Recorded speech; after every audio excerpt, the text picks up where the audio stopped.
رب العالمين والعاقبة للمتقين والصلاة والسلام على سيد الأنبياء والمرسلين وعلى آله وأصحابه أجمعين اللهم صل على سيدنا محمد وعلى آل سيدنا محمد وبارك وسلم۔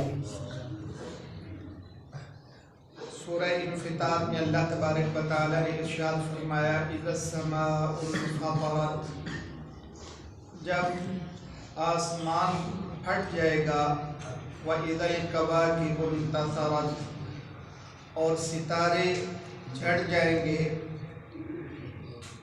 وَإِذَا الْبِحَارُ فُجِّرَتْ، اور اللہ تعالیٰ سمندروں کے پانی کو بہا دے گا، وَإِذَا الْقُبُورُ بُعْثِرَتْ، جب قبریں پھٹ جائیں گی، عَلِمَتْ نَفْسٌ مَا قَدَّمَتْ وَأَخَّرَتْ، ہر جان یہ جان لے گی کہ اس نے اپنے لیے دنیا میں کیا عمل کیا اور آخرت کے لیے کیا بھیجا۔ یا ایھا الانسان ما غرک بربک الکریم، اے انسان تجھے کس چیز نے تیرے کریم رب سے دور رکھا۔ آسمان پھٹ جائیں گے جب ضرورت نہیں رہے گی، روز قیامت ہوگا، روز جزا ہوگی، اور یہ اللہ تعالیٰ نے یہ بات مخفی رکھی ہے کہ قیامت کب قائم ہوگی۔ یہ اصول ہے دنیا کا مسلمہ کہ جب کسی بات کا علم ہو تو پھر اس کا اثر اور اس کے بارے میں احتیاط وہ کم ہو جاتی ہے، اور جب کوئی چیز جو ہے وہ علم سے باہر ہو لیکن پتہ ہو کہ اس نے وقوع پذیر ہونا ہے، تو جو سارے لوگ ہوتے ہیں، جو عقل مند لوگ ہوتے ہیں، وہ اس کے لیے تیاری کرتے ہیں۔ اللہ نے فرمایا اذا السماء انفطرت، آسمان پھٹ جائیں گے، وَإِذَا الْكَوَاكِبُ انتَثَرَتْ، اور جب ستاروں کو جو ہے وہ آسمان سے جدا کر دیا جائے گا۔ یہ ستارے لوگوں کی رہنمائی کے لیے ہیں، لوگوں کی بھلائی کے لیے ہیں، اندھیری رات میں دیکھنے کے لیے اللہ تعالیٰ نے انسان کے لیے ستاروں کو ماض وجود میں اللہ لایا، اور پھر یہ آسمان کی زینتیں، تو جب یہ ساری ضرورتیں ختم ہو جائیں گی تو اللہ تعالیٰ ان ستاروں کو بھی ختم فرما دے گا، یہ جھڑ جائیں گے۔ عَلِمَتْ وَإِذَا الْبِحَارُ فُجِّرَتْ، اور جو سمندر ہیں اس کی کئی تفاصیر ہیں۔ آج سمندروں کے اندر جو ہیں وہ خود بخود اللہ تعالیٰ کی طرف سے رکاوٹیں ہیں۔ یہ سمندر بحر کلزم ہے، یہ سمندر بحر ہند ہے، یہ بحر جو ہے وہ عرب ہے، یہ بحر عدن ہے، یہ فلاں ہے، یہ فلاں ہے، یہ بحر سرخ ہے، بحر احمر جسے کہتے ہیں۔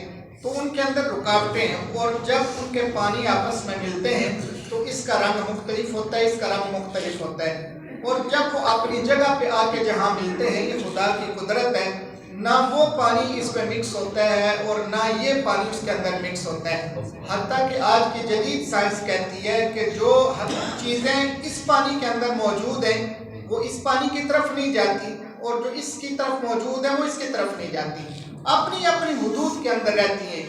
تو قیامت والے دن اللہ یہ حدود ختم فرما دے گا اور سارے سمندر اکٹھے ہو جائیں گے اور ان کا پانی بہہ نکلے گا، اور اللہ کی قدرت ہے، مفسرین لکھتے ہیں کہ زمین یہ سارا پانی اپنے اندر جذب کر جائے گی اور روئے زمین پر پانی کا ایک قطرہ بھی باقی نہیں رہے گا۔ وَإِذَا الْبِحَارُ فُجِّرَتْ، اور اللہ تعالیٰ سمندروں کو بہا لے جائے گا اور زمین پانی پی کے سارے سمندر خشکی میں تبدیل ہو جائیں گے۔ عَلِمَتْ نَفْسٌ مَا قَدَّمَتْ وَأَخَّرَتْ، اس دن پتہ چل جائے گا کہ کون کس نے دنیا میں کیا کیا اور کس نے اپنے لیے آخرت کے لیے جمع کیا۔ پھر کیسی خوبصورت بات ہے، یا ایھا الانسان، اب یہاں مومنوں کو خطاب نہیں کیا گیا، مسلمانوں کو نہیں، بلکہ ساری انسانیت کو خطاب ہے۔ یا ایھا الانسان ما غرک بربک الکریم، تمہیں کس چیز نے تمہارے رب سے دور رکھا۔ رب کتنا عظیم ہے، کتنا مہربان ہے، کیوں بندہ جو ہے وہ دور رہتا ہے؟ دنیا میں بندہ گناہ کیوں کرتا ہے؟ جب کسی کو پتا ہو کہ مجھے سزا ملنی ہے تو وہ کام دنیا کے قانون سے ڈر کے لوگ اپنی مملکت کا، اپنے ملک کے قانون کو نہیں توڑتے، جو توڑتے ہیں وہ دنیا میں اس کی سزا پاتے ہیں۔ مگر اللہ تعالیٰ کی صفت کریمی ہے، وہ رحیم ہے، وہ اپنے بندوں پہ مہربان ہے، وہ ٹالتا ہے، وہ موقع دیتا ہے، وہ بندے کو پھر ٹائم دیتا ہے کہ تو پلٹ کے آ جا۔ اپنے رب کی طرف. تو اس سے ناجائز فائدہ اٹھا کے جب یہ سزا ملتی نہیں تو بندہ گناہوں میں آگے ہی آگے بڑھتا چلا جاتا ہے. تو یہ اللہ تعالیٰ کی صفت کریمی ہے. اور کتنا مہربان ہے اللہ تبارک و تعالیٰ کہ رسول پاک صلی اللہ علیہ وسلم کو اس نے ہمارے لیے اپنی رحمت کا پرتو بنا کے عکس بنا کے دنیا میں مبعوث فرمایا. اور رسول پاک صلی اللہ علیہ وسلم کتنے مہربان ہیں. آپ نے فرمایا اے میرے صحابہ مجھے اللہ کی قسم ہے جس نے مجھے نبی برحق بنا کے دنیا میں مبعوث فرمایا قیامت تک میرے کسی امتی کے پاؤں میں اگر کانٹا چبھے گا تو میں محمد اس کی تکلیف اپنے سینے میں محسوس کروں گا. یہ جب رسول اللہ صلی اللہ علیہ وسلم کا یہ حال ہے کہ قیامت تک آنے والا امتی اگر کسی تکلیف میں مبتلا ہو تو اس کی تکلیف رسول پاک صلی اللہ علیہ وسلم اپنے سینے میں محسوس کریں. تو جس رب نے انہیں رحمت بنا کے بھیجا ہے اس کی رحمت کا عالم کیا ہوگا. اور وہ کتنا مہربان ہوگا اپنے بندوں پہ. اور یہ مہربانی ہے کہ ہماری شکلیں نہیں بگاڑی جاتی. یہ اس کی مہربانی ہے کہ ہمیں زمین میں دھنسایا نہیں جاتا. یہ اس کی مہربانی ہے کہ ہمارے لیے آسمان سے آگ نہیں برسائی جاتی. یہ اس کی مہربانی ہے کہ ہمارے لیے زمین سے پانی نکال کے ہمیں اس میں غرق نہیں کیا جاتا. یہ اس کی مہربانی ہے کہ آسمان سے آندھی نہیں آتی کہ ہم فضاؤں میں بلند ہو جائیں اور ہمارے جو ہے وہ سر آپس میں ٹکرا جائیں. وگرنہ اگر ہم ہر انسان اپنے آپ کو جانتا ہے. اگر میں اپنی طرف توجہ کروں تو میں یہ سمجھتا ہوں کہ کائنات میں ہو سکتا ہے مجھ سے بڑا گناہگار کوئی نہ ہو. میں اتنا بڑا گناہگار ہوں. ہر بندے کو اپنا پتہ ہے. تو جب ہمارے اعمال اتنے ہیں نہ ہمارے رزق میں کمی کرتا ہے نہ وہ ہماری کسی جو نعمت ہے اس کی کسی نعمت میں کمی کرتا ہے. اس نے ہمیں اولاد دی, اس نے ہمیں مال دیا, اس نے ہمیں عزتیں عطا فرمائی, سب کچھ ہے.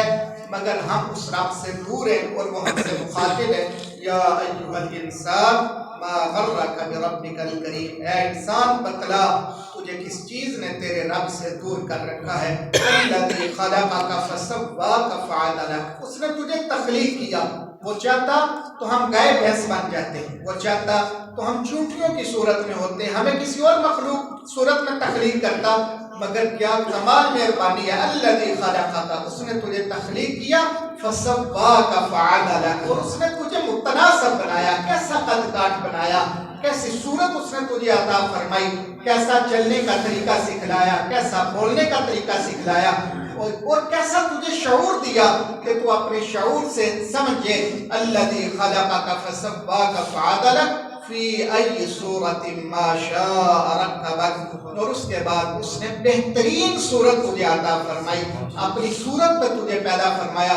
فی ای صورت ما شاء رکبک کلا بل تکذبون بالدین. پھر بھی تو اس کا اور روز قیامت کا انکار کرتا ہے. کیوں؟ یہ ساری چیزیں تیرے عقل میں نہیں آتی کہ آسمان کس نے بنایا, زمین کس نے بنائی, آسمان سے پانی کون اتارتا ہے, زمین بنجر کو سیراب کر کے ہمارے لیے اس سے سبزہ کون اگاتا ہے, ہماری کھیتی کون جو ہے وہ اگاتا ہے.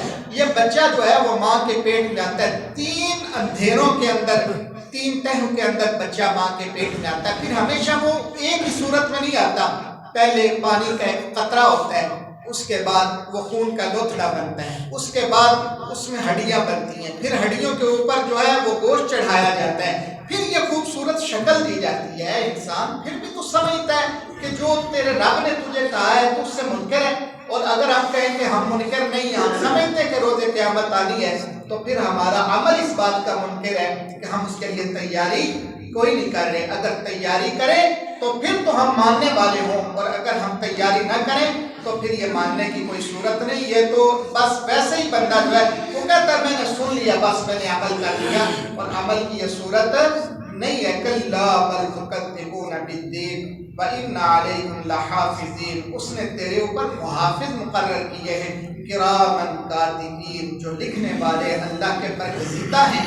اور کیا کرتے ہیں, یعلمون ما تفعلون. جو کچھ تو کرتا ہے وہ سب کچھ سمجھتے ہیں, سب کچھ جانتے ہیں. اور ایک بھی لمحہ زندگی کا ایسا نہیں جو فرشتے محفوظ نہیں کر رہے. تمہارے گناہ بھی لکھے جا رہے ہیں, تمہاری نیکیاں بھی لکھی جا رہی ہیں, نیکیوں کی طرف اٹھنے والا قدم بھی لکھا جا رہا ہے, اور برائی کی طرف دوڑ کے جانے والے لوگوں کے قدموں کو بھی جو ہے وہ وہاں نوٹ کر رہے ہیں کہ یہ فلم دیکھنے کے لیے جا رہا ہے یا فلم پی ٹی کے لیے جا رہا ہے یا مہندی کی تقریب میں رقص ہونے والا ہے اور یہ وہاں جا کے پیسے لٹانے کے لیے جا رہے ہیں، یہ جو ہے وہ شادی کی تقریب میں بینڈ باجوں کے ساتھ ناچنے کے لیے جا رہے ہیں، اور اس کا خاندان یہ خود تو چاہتا ہے کہ میری بیٹی محفوظ رہے، میری بیٹی گھر سے باہر نہ نکلے، مگر دوسری کی بیٹی کو دیکھنے کے لیے جا رہا ہے۔ تو جب تیری آنکھ دوسری کی بیٹی کے لیے محفوظ نہیں تو پھر تیری بیٹی بھی کسی کی آنکھ سے محفوظ ہو سکتی نہیں۔ یہ حضرت امام شافعی رحمت اللہ تعالی علیہ کا یہ قول ہے کہ اے بندہ مسلمان یہ جان لے کہ زنا دنیا میں ایک ایسا فعل ہے کہ جب یہ کوئی کرتا ہے دنیا میں اس وقت تک مرتا نہیں جب تک خود اپنے گھر میں دیکھ نہیں لیتا۔ جس کی دسترس سے کسی کی ماں بیٹی محفوظ نہیں، اس کی ماں بیٹی بھی کسی کی دسترس سے محفوظ رہ نہیں سکتی۔ یہ دنیا میں بدلہ ہے، جس نے جو کیا اس نے یہاں بو کے جانا ہے، اس نے یہاں کاٹ کے جانا ہے۔ اور یہ اللہ تبارک و تعالی نے فرمایا صرف تم کر ہی نہیں رہے، تم رات کے اندھیرے میں لوگوں کو تو دھوکہ دے سکتے ہو، تم رات کے اندھیرے میں لوگوں سے تو اپنے آپ کو محفوظ سمجھ سکتے ہو، مگر اللہ تعالیٰ تمہیں ہر وقت دیکھ رہا ہے۔ دنیا میں کوئی جگہ ایسی نہیں تم زمین کی تہ میں چھپ جاؤ یا آسمان کی وسعتوں میں چلے جاؤ یا پہاڑوں کے پیچھے چلے جاؤ، دنیا کی آنکھ سے محفوظ رہ سکتے ہو مگر اللہ کے علم سے تم محفوظ رہ سکتے نہیں۔ اللہ تعالیٰ تمہیں ہر وقت دیکھ رہا ہے، جس حال میں تم ہو اللہ تمہارے حال سے باخبر ہے۔ اور اس نے کرامن کاتبین 2 فرشتے تمہارے دائیں بائیں چھوڑے ہیں جو تمہاری تخلیق سے لے کے تمہارے مرنے تک تمہارے ساتھ ہیں۔ دنیا میں تم نے پہلا سانس لیا، کرامن کاتبین تمہارے ساتھ ہیں، اور جب تک تم دنیا میں آخری سانس نہیں لے لیتے وہ تمہارے ساتھ ہیں۔ جب آخری سانس آ جائے گی روح اور جسم کا رابطہ منقطع ہو جائے گا تو کتاب زندگی کو لپیٹ دیا جائے گا اور لپیٹ کر تمہارے سرہانے رکھا جائے گا۔ لوگ تو بڑا تیار کر کے ہر چیز سے پاک اور محفوظ کر کے تمہیں لے کے جاتے ہیں، لیکن لوگوں کی آنکھ دیکھ نہیں سکتی کہ تمہارے سرہانے تمہاری زندگی کی کتاب موجود ہے، اور ایک فلم کی طرح ہر چیز تمہاری آنکھوں کے سامنے ہے کہ تم نے دنیا میں کیا بویا اور کیا کاٹا، تم نے کیا حاصل کیا اور کیا آخرت کے لیے چھوڑا۔ یعلمون ما تفعلون ان الابرار لفی نعیم وان الفجار لفی جحیم۔ اس دن جو جہنم میں چلے جائیں گے وان الفجار لفی جحیم یصلونها یوم الدین وما هم عنها بغائبین وما ادراک ما یوم الدین ثم ما ادراک ما یوم الدین یوم لا تملک نفس لنفس شیئا۔ اس دن کوئی جان کسی دوسرے کی مدد نہیں کر سکے گی، کوئی جان اپنے آپ کی یا دوسرے کی مالک نہیں ہوگی۔ والامر یومئذ للہ۔ اس دن کس کا جو ہے وہ تخت ہوگا، کس کی بادشاہی ہوگی، کس کا حکم چلے گا؟ اللہ کا حکم چلے گا۔ اللہ کے سوا کسی کا حکم چلے گا نہیں۔ اگر اللہ اپنے محبوب کو شفاعت کا اذن عطا فرمائے گا تو یہ بھی اللہ کا حکم ہوگا کہ اللہ فرمائے گا پیارے محبوب صلی اللہ علیہ وسلم سر سجدے سے اٹھائیے، میں آپ کو یہ اذن دیتا ہوں، یہ اجازت دیتا ہوں، آج میں آپ کو یہ عزت اہل معاشر کے سامنے دیتا ہوں کہ آپ کا کام ہے اشارہ کرنا اور آپ کے رب کا کام ہے اسے بخش کے جنت میں داخل کر دینا۔ والامر یومئذ للہ۔ آج حکم کس کا ہوگا؟ اللہ کا حکم ہوگا۔ اللہ تعالی ہمیں دنیا میں آخرت کی تیاری کی توفیق عطا فرمائے۔